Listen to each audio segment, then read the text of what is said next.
नमस्ते जी, नमस्ते कर दो, हैप्पी न्यू ईयर। पहला नमस्ते है न्यू ईयर का। होता था आप इसको देख रहे हो 6 महीने बाद, अब कहोगे अबे न्यू ईयर 6 जुलाई चल रहा, पागल आदमी, न्यू ईयर थोड़ी है। आई अंडरस्टैंड, टाइम रिलेटिव है ब्रो। अभी जब मैं रिकॉर्ड कर रहा हूँ तो इंसान की प्रॉब्लम आई है भैया एक्ने की। एक्ने ने दिमाग, जीवन सबकी भज्जी कर दी है। परेशान है इंसान। हो सकता है आपकी लाइफ में तीसरी दूसरी तरह की इनसिक्योरिटी हो जिसने आपका दिमाग की भज्जी कर रखी हो, आप परेशान हो जिसको लेके आपका दिमाग खराब होता रहता है। इसको हम दो तरह से देख सकते हैं। पहला है अपनी जिंदगी की इनसिक्योरिटी जिसने आपके दिमाग की भज्जी कर रखी है, उसको अपनी जिंदगी की पहचान बना लेना। यानी कि this thing represents me. This thing इतनी बड़ी हो गई है कि मेरे को एक पैरासाइट की तरह, नॉट इवन पैरासाइट, मेरे को एक वेल की तरह, और मैं छोटू मच्छू हूं जिसको एक खा जाती है। That thing envelopes you. And बहुत सारे लोगों का वर्ल्ड व्यू यही है, यानी कि the framework through which they view the world is उस इनसिक्योरिटी के द्वारा। वो दुनिया को देख रहे हैं उस इनसिक्योरिटी से। ये है बहुत सारे लोग इस दुनिया में। फिर आप जब ये काम कर रहे हो, कार्य करते हो, ये तरह की सोच रखते हो, तो आप बहुत डार्क पाथ पे जाते हो। क्योंकि आप एक चीज समझो, चोट को, अपने एक ओपन वुंड को जो कि सेल्फ इन्फ्लिक्टेड है, समाज आपको नहीं कह रहा है कि ए सुनो, 100 में से 100 लोग तुमसे कह रहे हैं ये चोट, ये चोट, ये चोट, ये चोट, ये चोट। तुम चूज कर रहे हो 100 के 100 लोगों को व्यू करना through this chot, through the purview of this chot, through the window of this chot. So a large amount of pain, hurt जो है वो सेल्फ इन्फ्लिक्टेड है। 100 में से 3 से 4 लोग हो सकते हैं जो कुत्ते हों, इसमें कोई डाउट नहीं है। हो सकता है 10 हों, ठीक है, इतना मैं तुम्हें दूंगा। दुनिया में एक से एक बेवकूफ, जाहिल और कुत्ते लोग भी हैं, लेकिन दुनिया मेजॉरिटी में ऐसी नहीं है कि वो यही उनको फर्क पड़ रहा है कि चोट में क्या चल रहा है। प्रिसाइसली बिकॉज दुनिया एक्चुअली बहुत लेवल पे सेल्फिश है, तो उन्हें एक्चुअली में अपनी चुदापों पे ज्यादा फर्क पड़ रहा है।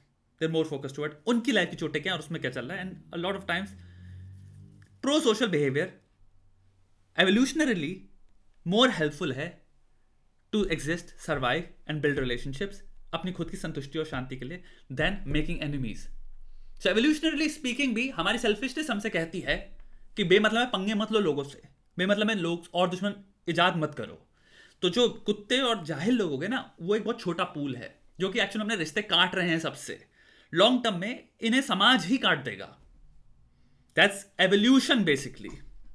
क्योंकि आप इतने धागे काट दोगे, इतने रिश्ते काट दोगे कि आपको ग्रुप में ही इंसान रखना ही नहीं चाहेगा। तो आप सोशली आप एक्सक्लूडेड हो जाओगे, आपको पराया बना दिया जाएगा क्योंकि आप अच्छे इंसान ही नहीं हो। हम आपको ग्रुप में इंक्लूड नहीं कर सकते, और इंसान by nature group seeking social society है, एक सोशल एनिमल है। सो हम बात करने वाले हैं, पहला ये व्यू हो गया। दूसरा व्यू हो गया जिसमें मैं अभी बात करूंगा जो सोल्यूशन हो गया। इस व्यू में क्या हो रहा है, तुम भाई बहुत भयंकर लेवल पे ब्लेमिंग पे खेल रहे हो, बहुत भयंकर लेवल पे चोट पे खेल रहे हो, और भयंकर लेवल पे नेगेटिविटी में खेल रहे हो। तुम कंफर्मेशन बायस पे खेल रहे हो, यानी तुम एक्टिवली सीख कर रहे हो इन्फॉर्मेशन जो तुम्हारे को कंफर्म करे कि हाँ ये चोट जायज़ है, हाँ देखो इसकी वजह से मेरे को ये हुआ। तीसरा लेवल आ जाता है कंफर्मेशन के बियॉन्ड, तुम बहुत भयंकर लेवल पे खेल रहे हो दूसरों को गाली बकने में, आउटरेज में। इवन तो जितनी भी कर्म किए हो कान्य वेस्ट ने, जो कि सोचने लायक भी नहीं है, उसका एक लाइन है, बहुत एक्यूरेट लाइन है, हर्ट पीपल हर्ट पीपल। घाव खाए हुए लोग दूसरों को घाव देते हैं। तो एक चीज, तीसरी लेयर जो आ जाती है वो बहुत इंपॉर्टेंट है कि आपको घाव मिल गया, इसलिए आप अब उस सीमा पे आ चुके हो, उस हद पे आ चुके हो जहां पे आप दूसरों को भी घाव देते रहते हो। आपको हाँ, इसकी प्रॉब्लम है, उसको प्रॉब्लम है, इसको एक्सटर्नलाइजिंग कहते हैं, एक्सटर्नलाइज करना साइकोलॉजी में, ठीक है। तो एक ये हो गया। दूसरा, आपको पर्सनालिटी मिलेगी कुछ लोगों की जिनके जीवन में सेम प्रॉब्लम है जो आपके हैं, बट आप देखते हो वो काइंड ऑफ नॉर्मल है यार। वो उस चीज को उन्होंने सेंटर नहीं बनाया अपनी लाइफ का। ऑन द कंट्री वो स्माइल करते हैं, वो खेलते हैं, वो जोक्स भी चल रहा है उनका, कुछ भी चल रहा है, वो अपनी पढ़ाई कर रहे हैं, वो कर रहे हैं, और आप थोड़ा सा कंफ्यूज होते हो कि यार इसके लाइफ में भी तो ये सेम प्रॉब्लम है। बट ये काइंड ऑफ उस पर इतना ध्यान और इतना फोकस देके नहीं बैठा या बैठी।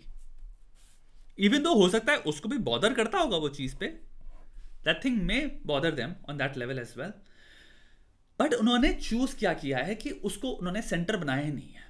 अब इसके रीजंस क्या हो सकते हैं? वन है, yes it could very well be कि ये जेनेटिकली मिला हुआ है, कि आपकी पर्सनालिटी टाइप जेनेटिकली ऐसी है कि आप रूमिनेट नेगेटिविटी और उस चीज को बहुत टेम्परामेंटली इसलिए ले रहे हो because that's who you are, that's behaviourally तुम ऐसे हो, हेरिडिटरी है ये। और वो जो इंसान है, there is a large possibility, तो हो सकता है सिर्फ 18 साल का हो, जो कि टेक्निकली कॉग्निटिवली इंसान कहेगा कि ऐसा यार बहुत रेयर चीज है, कंफ्यूज ब्रेन है, डेवलपिंग ब्रेन है, अभी फॉर्म नहीं हुआ है। बिहेवियरली ऐसा नहीं, आपको बहुत ज्यादा विजडम आ जाना चाहिए या फिर आपका रेगुलेशन इमोशनल इतना स्ट्रांग होना चाहिए कि आपको कोई फर्क ही नहीं पड़ रहा। There is a possibility that ये उनकी पर्सनालिटी टाइप है, उनका टेम्परामेंटल स्टाइल है, वो इजी टेम्परामेंटल स्टाइल है, यानी कि वो चीज़ों को थोड़ा सा डिफरेंटली देख रहे हैं, थोड़ा सा पॉजिटिवली देख रहे हैं। वो तो देख रहे हैं कि चलो ठीक है जो भी है, अब इसके साथ मैं कुछ कर नहीं सकता, बाकी चीज़ों के साथ क्या कर सकता हूं। सो कुल मिला के सीख में जब हम आते हैं, आपको इन दोनों चीज़ों में कंपेयर करना है और कुछ सीख लेनी है। पहली सीख यही है कि जो चीज़ों को तुम चेंज नहीं कर सकते उनकी रोने के बजाय what are you doing with things that you can change, जिनके तुम पकड़ के फाड़ के अपने आप को पता नहीं कहां ले आ सकते हो। जो भी टूल्स मिले हुए हैं, जो दिमाग मिल रहा है, जो चल रहा है, जो पेन है, जो हाथ में जो किताबें हैं, जो भी कोर्स है, जो भी तुमने जहां पे रजिस्टर कर रखा है, जितनी भी स्किल लर्निंग की पॉसिबिलिटीज हैं, सबका साथ तुम क्या कर रहे हो दोस्त। आई अंडरस्टैंड एक चोट है तुम्हारे साथ, and I empathise with you, I sympathise with you as well. I understand चोट क्या होती है दोस्त, लेकिन चोट के अलावा 24 घंटे अगर तुम चोट के परव्यू से ही दुनिया को देख रहे हो तो भाई ये चॉइस है। फिर तुम्हारे पास 40 चीजें हैं जिनके थ्रू तुम अपनी जिंदगी में पलट सकते हो, तख्ता पलट सकते हो, कायनात पलट सकते हो। वो पलट रहे हो कि नहीं पलट रहे? पहला प्रश्न। नहीं पलट रहे हो तो वो भी चॉइस है। दूसरा, अब यहां पे आए अट्रैक्टिवनेस के पॉइंट ऑफ व्यू से बात कर रहे हैं, क्योंकि तुम कह रहे हो लस्से से एक्ने की प्रॉब्लम है, हाइट की प्रॉब्लम हो सकती है, मेल पैटर्न बॉल्डनेस हो सकती है, ये हो सकती है, वो हो सकती है, ठीक है भाई, आए उसके प्रॉब्लम से बात करें। अट्रैक्टिवनेस एक कंपोजिट है जो कि इंक्लूड करता है almost 10 to 12 to 15 things. Attractiveness जो भी इंसान कहे कि 1 2 3 बहुत भयंकर लेवल पे बहका हुआ इंसान है, और या फिर आपको कुछ स्कैम बेच रहा है, वो हाईली कॉम्प्लेक्स चीज है, क्योंकि ह्यूमन ब्रेन और ह्यूमन बिहेवियर बहुत कॉम्प्लेक्स है।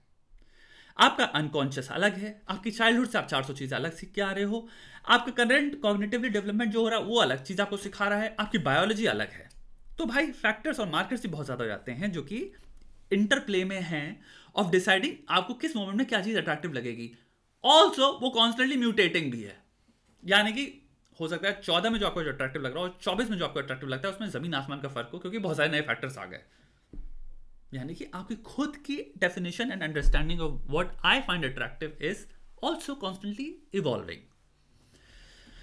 माई question to you is, attractiveness में अगर सिर्फ फिजिकल अट्रैक्शन की बात करें तो आउट ऑफ 5 थिंग्स, बॉडी हो गई, मसल्स हो गई, शेप हो गई, हेयर हो गया, सेल्फ केयर हो गया, फिर इंटेलेक्चुअल चीजें अलग आ गई अट्रैक्टिवनेस में जो बहुत बहुत इंपॉर्टेंट हैं। एटीट्यूड, तुम्हारा सेल्फ इमेज क्या है, सेल्फ बिलीफ लेवल क्या है, सेल्फ एफिकेसी क्या है, पोटेंशियल क्या है, how you view your self, self concept क्या है, ये सारी चीजें मिलजुला के एक दूसरे को एक कोर फॉर्म करती हैं आपका अट्रैक्शन का।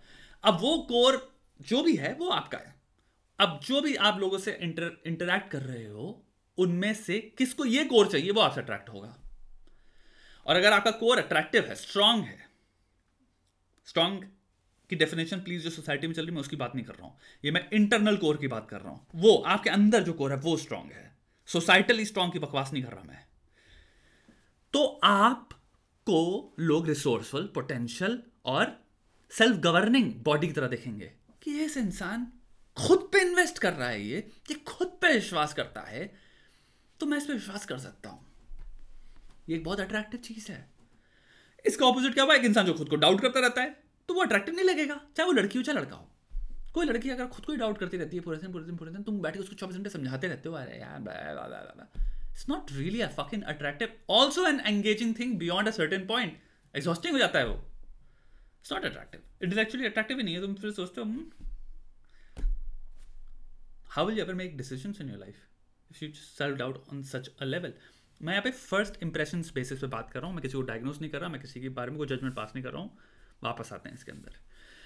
अट्रैक्टिवनेस में मेरे लोले, मेरे दोस्त एंड इंटेलेक्चुअल में अगर हम दोनों के पर्सपेक्टिव देखें, तो अगर एक्नी प्रॉब्लम है तो अपनी बॉडी के साथ जितने भी चीजें थी, जितने भी अटैचमेंट थे, यानी कि लेग्स, आर्म्स, चेस्ट, शोल्डर, उसके साथ क्या किया तुमने? उनको कितना अट्रैक्टिव बनाया? अबे भाई अगर 5 चीजें हैं, 5 में से आपको 20% हो गया, अगर इधर 20% तुम्हें नहीं मिली लॉटरी, 80% लॉटरी भी बहुत बड़ी लॉटरी होती है ना, उसको लेकिन तुम्हें खुद वर्क करना है। कर रहे हो कि नहीं कर रहे हो? सेम चीज मैं लड़कियों से पूछ रहा हूं। बड़ू बायोलॉजिकली स्पीकिंग, अगर हम सिंपल फिजिकली बात कर रहे हैं, लॉट ऑफ मार्कर्स एग्जिस्ट करते हैं। Person in shape is a very strong marker of attraction, जो कि कॉम्पनसेट कर सकता है अगर आगे आपका शक्ल में थोड़ी सी प्रॉब्लम भी है किसी इंसान को, बट वो बॉडी को देख के हो सकता है कहेंगे या स्टिल ओके, मैं एक्चुअल में गेटिंग और you know I am nearing more toward I like this person, I find this person very attractive actually, ठीक है। So are you doing that? पहला आ जाता है। दूसरा आ जाता है जो हम बात कर ही चुके हैं, इंटेलेक्चुअल के अंदर। ये वापस काइंड ऑफ फर्स्ट सोल्यूशन के अंदर आता है। बाकी जितनी भी आपकी लाइफ में फैक्टर्स चल रहे हैं, आप उसमें कितना तोड़ रहे हो। और ये इंसान हमेशा बहुत अट्रैक्टिव लगेगा लोगों को, क्योंकि डिस्पाइट थिंग जो आपको दिख रहा है कि कन्वेंशनली सोसाइटली आप कहोगे यार जो चीज़ों की वजह से इंसान को बुरा लगना चाहिए, बट आप उसको जब दिखता है कि यार इंसान तो इतना इन्वेस्ट करा अपने पे, it's attractive to a lot of human minds. अपनी बकलोली बेसिक लेवल की जो आप सीख रहे हो ऑनलाइन, उसको भी पीछे रख देना। असली अट्रैक्शन, असली बायोलॉजी, असली फकिंग साइकोलॉजी, असली कॉग्निटिव इंटरप्ले जो चल रहा है वो बहुत कॉम्प्लेक्स होता है, इसलिए सब्जेक्ट्स हैं इसके पीछे। लोग पीएचडी कर रहे हैं इन पे, मजाक नहीं कर रहा हूं मैं। पीएचडीज अवेलेबल हैं, डॉक्टर्स हैं, लोग पूरी पीएचडी करते हैं, पूरी थीसिस लिख रहे हैं इस पे। इतना कॉम्प्लेक्स, इतने वाइड, इतने इलैबोरेट, इंट्रिकेट सब्जेक्ट्स हैं ये। तो ऑनलाइन कोई 10 मिनट की जो बकवास कर देता है ना और पूरे सब्जेक्ट को इनकैप्सुलेट कर लेता है, उससे बहुत दूर रहना। A little knowledge is a very dangerous thing, it is. And यही बहुत खतरनाक चीज इंटरनेट पे इस वक्त हो रही है। अ लिटिल नॉलेज को ऐसे दिखाया जाता है कि यही है पूरी knowledge, the summation of how two human beings attraction जो एकत्रित करते हैं दूसरे पे, और how they play this dance, this game of dating and relationship and liking each other. पागल हो गए हो क्या? रिलेशनशिप को इजी टॉपिक थोड़ी है, पागल थोड़ी। जो लोग पागल की तरह रिसर्च जो स्टडीज कर रहे हैं इतना डीपली इस टॉपिक्स को, हजारों तरह की कॉन्फ्लिक्ट रेजोल्यूशन, हजारों तो नहीं है बट सेवरल तरह की लेयर्ड कॉन्फ्लिक्ट रेजोल्यूशन तरीकों को देख रहे हैं हर सिनेरियो के बेसिस पे। अब इकोनॉमिक्स से लेके साइकोलॉजी से लेके इनके अंदर इतनी फील्ड्स हैं जिसमें आपको इतना ज्यादा मिल जाएगा। मैरिज काउंसलिंग लोगों की, मैरिज साइकोलॉजी लोगों की। इकोनॉमिक्स इसलिए इंपॉर्टेंट है क्योंकि भाई एक हाउस होल्ड अर्निंग से लेके 2 लोगों के बीच में क्या चल रहा है, उससे पूरी इकोनॉमिक्स वो डिपेंड होती है लार्ज स्केल सोसाइटीज की।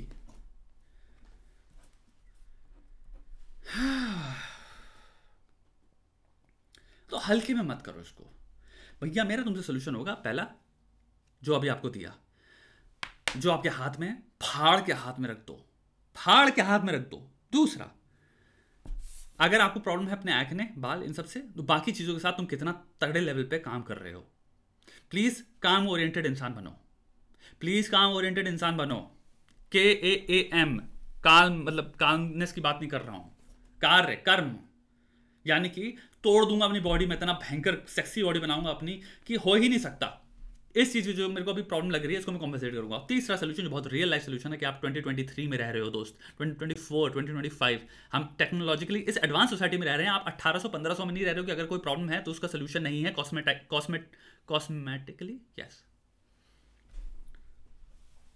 कोई ना कोई कॉस्मेटिक आप क्लिनिक जाके, ऐसा नहीं है आपको कोई सोल्यूशन नहीं देंगे, कोई क्रीम नहीं है, कोई मेडिसिन नहीं है, या कोई ना कोई तरह का ट्रीटमेंट नहीं है जिससे आप एक्चुअल में बहुत लेवल पे ट्रीट कर सकते हो। दांतों में प्रॉब्लम है, साले सब कुछ तो करवा देते हैं, सब कुछ तो चेंज हो जाता है, परफेक्ट दांत मिल जाते हैं यार, कोई भी उम्र हो आपकी, आप चेंज कर सकते हो। चाहिए क्या एट द एंड? पैसा। तो पहला सोल्यूशन वापस आ जाता है। तुम्हारे पास जो है उसमें कितना उखाड़ रहे हो? आग लगा दो भाई, बत्ती बना के अपनी इनसिक्योरिटी जो है उसको रखो यहाँ पे, कहो ठीक है ये है। इसका इमीडिएट सोल्यूशन क्या है? अट्रैक्टिवनेस में प्रॉब्लम आ रही है, ठीक है, बाकी चीजों पर काम करता हूँ, इसको वर्क करता हूँ। ये क्या प्रोएक्टिव सोच है? ब्लेमिंग में रहोगे तो उसको इतने लोग खरीदेंगे ना तुम्हें, और याद रखना बिक जाओगे। नफरत को खरीदना बहुत आसान होता है क्योंकि नफरत चोट से आ रही है। चोट क्या है? वल्नरेबिलिटी। वल्नरेबिलिटी को ब्रेन वॉश करना, कैपिटलाइज करना, ये है। लेकिन इसका ऑपोजिट सोल्यूशन क्या हो गया? काम करना अपने पे। वो मुश्किल है, लॉन्ग टर्म है। आइडियोलॉजिकली चेंज करना अपने आप को मुश्किल है, बहुत मुश्किल है। नेगेटिविटी से अपने आपको एक पॉजिटिव माइंडसेट पे कॉग्निटिवली अप्रेस करना मुश्किल है। अब समझाना भी टाइम लगता है ना उसमें। अभी तुमको बकवास कहें कि इसको ब्लेम करो, लड़कियां ऐसी होती हैं, लड़के ऐसे होते हैं, ये तो होते ही ऐसे, समाज ऐसा है, सब पे ब्लेम डाल दो भोसड़ी के अपनी जिंदगी की सारी प्रॉब्लम्स का, ठीक है, और गाली बकते रहो सबको। वो क्या है, आसान है। पैसा कमाओ इतना ज्यादा, अगर जिंदगी में वाकई घुस रही है तुम्हारी गांड में ये प्रॉब्लम बहुत ज्यादा, तो इतना पैसा कमाओ कि भोसड़ी के इसको तुम सॉल्व कर पाओ एक दिन। लेकिन ये एक मात्र मार्कर नहीं है, 5 मार्कर हैं, 4 पे गांड फाड़ के हाथ में रख दो, तुम देखो तुम एक्चुअली में बेटर फील करने लग जाओगे। तीसरा, भाई जो चीजें हाथ में हैं उन पे उड़ाओ। बड़े कुछ चीजें भी होनी चाहिए ना जिंदगी में, कुछ लक्ष्य होने चाहिए, कुछ चीजें होनी चाहिए जो दिल को प्लीज करती हैं। मैं समझ सकता हूँ दिल कट रहा है, लेकिन कुछ चीजें होती हैं। करोड़ों लोग तुम्हें मिलेंगे, लोग हजारों लोग मिलेंगे भाई जिनकी लाइफ में बहुत प्रॉब्लम चली है, अच्छे खासे पार्टनर है, उनके बच्चे भी हैं, सब कुछ है दुनिया में। कुछ बकचोदियों को ना सिर्फ मुंह से सुना करो, सॉरी नॉट मुंह से, कान से सुना करो, निकाल दिया करो, वो एम्पेरिकली रियल लाइफ में तुम्हें नहीं दिखेगा। श्योर तुम्हें लग रहा है तुम 18 के हो, 15 के हो, बहुत ज्यादा तुम्हें लग रहा है कि यही है सब जिंदगी की सच्चाई, बट वो जिंदगी सच्चाई नहीं है। अपने बाप को देख लो, अपनी माँ को देख लो, अपने घर में तुम्हारे बहुत सारे रिश्तेदारी होंगे, उसमें देख लो, तुम्हें जो बकचोदी तुम कह रहे हो ना भाई ये है सच्चाई, वो तुम्हें उसका कॉन्ट्रडिक्शन अपने घर में मिल जाएगा। 4% जो क्लोज तुम्हारे एग्जाम्पल हैं, द मोस्ट नियरेस्ट सर्कल है, उसमें दिख जाएगा। तुम तो 7 बिलियन 8 बिलियन लोगों को जनरलाइज मार रहे हो मेरे भाई।